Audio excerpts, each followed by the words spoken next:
Today we are going to discuss about what is genome. The sum total of all the genetic material present in an organism.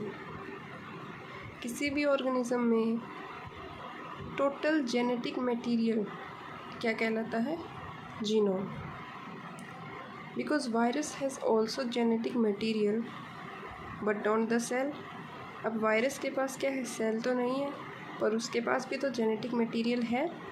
इसीलिए हमने जो definition है उसमें cell नहीं लिखा, क्योंकि वायरस के पास भी अपना जेनेटिक मटेरियल है, but it doesn't have the cell.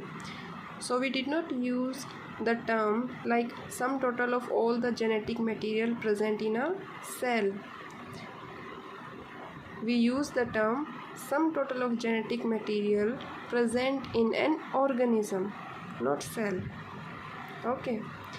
The genetic material may be DNA or the genetic RNA. Genetic material क्या हो सकता है? वो DNA भी हो सकता है और RNA भी हो सकता है. RNA के साथ मैंने जेनेटिक लिखा है. क्यों? क्योंकि DNA is always genetic, but RNA may be mRNA, tRNA, snRNA. There are different types of RNA. But like in virus,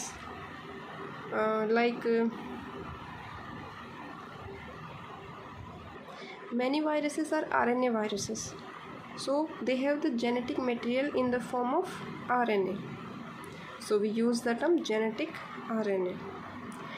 In case of cellular organisms, prokaryote and eukaryote. We will talk about the prokaryotes and eukaryotes. Both are cellular organisms. We didn't take the virus here.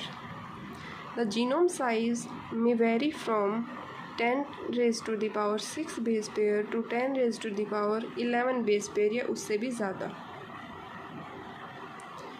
We use the term base pair for them.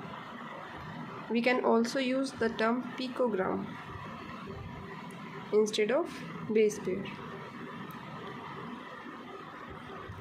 Prokaryotes have smaller size of genome. Prokaryotes का जो genome है वो सबसे smallest genome है.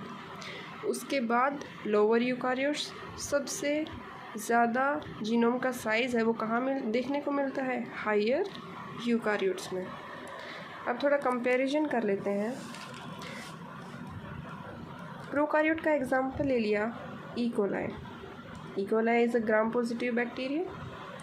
It has the genome size 4.2 multiply 10 raised to the power 6 base pair. It is its genome size. And in higher eukaryotes, we will take the example of human.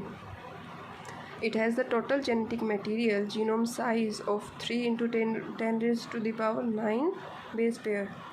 You can see the huge difference between prokaryotic E. coli genome and the higher eukaryotes में human के genome में कितना difference देखने को मिला है. जो smallest genome है वो ऑलरेडी जो प्रोकारियोट्स हैं उनका मिलेगा. तो प्रोकारियोट्स में एक बैक्टीरिया है जिसका क्या नाम है? Mycoplasma genitalium. उसका जो जीनोम है सबसे स्मॉलेस्ट जीनोम है सेलुलर ऑर्गेनिजम्स में. उसका जो जीनोम का साइज़ है it is less than 10 raised to the power 6 base pair. And Mycoplasma genitalium is a eubacterium. Okay.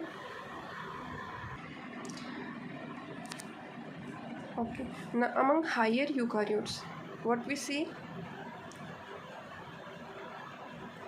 जैसे जैसे जीनोम का साइज़ इंक्रीज़ होता है वैसे वैसे जीनोम की कॉम्प्लेक्सिटी क्या होती है? इंक्रीज़ होती है. किस में?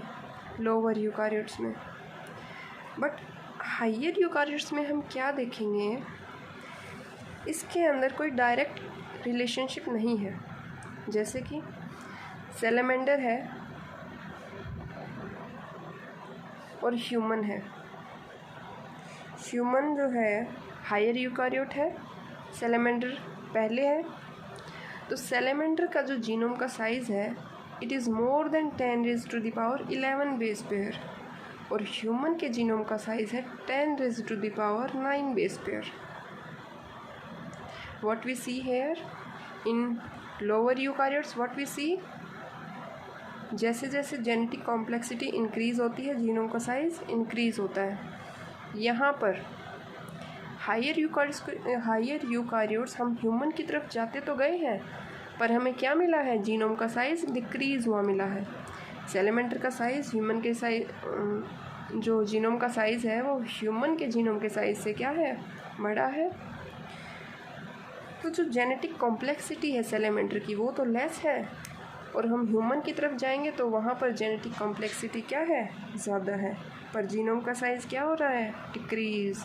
Therefore there is no direct relationship between genome size and genome complexity in higher eukaryotes. Okay, now this is termed as the C-value paradox. What is C here?